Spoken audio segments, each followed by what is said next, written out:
দুপুরে পাতে মাছের টক, ব্যাপারই আলাদা।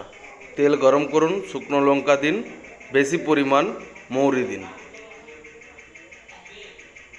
এরপরে দিয়ে দিন হলুদের গুঁড়ো, সাথে সাথে দিয়ে দেন জল। একটুক্ষণ ফুটলে দিয়ে দিন লঙ্কার গুঁড়ো। তেঁতুলটাকে এইভাবে চটকে নিন, দিয়ে এর জলটাকে ঢেলে দিন।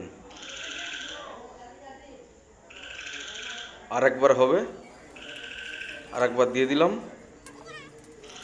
এরপর লবণ, নেড়ে নেব। এরপর দিয়ে দেবো চিনি। উপর থেকে সামান্য সরষের তেল।